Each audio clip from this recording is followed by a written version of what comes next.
महिलांसाठी म्हणजे एवढी चांगली सोय केली त्यांनी, खूप छान झालं. कोणत्याही वेगवेगळ्या आजारांवरती वगैरे उपचार होतोय.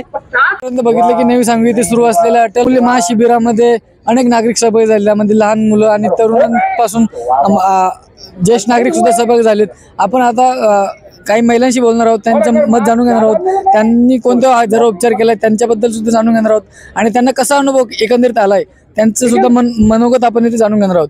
तर काकू, काय नाव तुमचं? रोहिणी प्रल्हाद लोखंडे, कुठून आलात तुम्ही? चिंचवड. आरोग्य शिबिरामध्ये कोणत्या आजारावर तुम्ही उपचार केला? डोळ्यांसाठी. तर कसं राहिला अनुभव? आत्ताच केले आम्ही, आत्ताच एवढं. तपासणी झाली तुमची? हो तर झाली. मग डॉक्टरांनी काय सांगितलं? नंबर चष्मा हे करायसाठी. नंबरचा चष्मा. तर मग सपोर्टिव्ह आहे डॉक्टर तुमच्यासोबत? हो. ओके. तर एकंदरीत अनुभव कसा राहिला तुमचा संपूर्ण शिबिरावर? चांगलं आहे. आणि ज्यांनी आयोजित केलं त्यांना काय सांगाल? त्यांनी पण चांगलं केलंय सगळ्यांच्यासाठी. तुम्हाला काय वाटतं, तुमचा कसा अनुभव राहिला?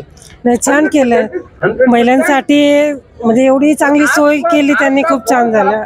कोणत्याही वेगवेगळ्या आजारांवरती वगैरे उपचार होतोय, खूप चांगले आहे. तुम्ही कोणत्या आजारावर? मी पण डोळ्यासाठी झाले होते. मला थोडा डोळ्यांचा प्रॉब्लेम होता, म्हणजे दिसत नव्हतं मला बाळ.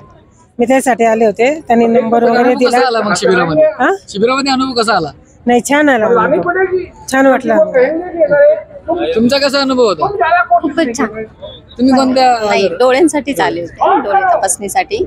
झाले चेकअप वगैरे. नाही, याचा सगळ्यांनी उपभोग घ्यायलाच पाहिजे. आणि ज्यांनी एक शिबिर आयोजित केलं त्यांना काय सांगा?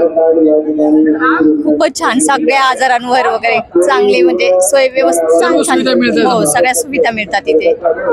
यायलाच पाहिजे.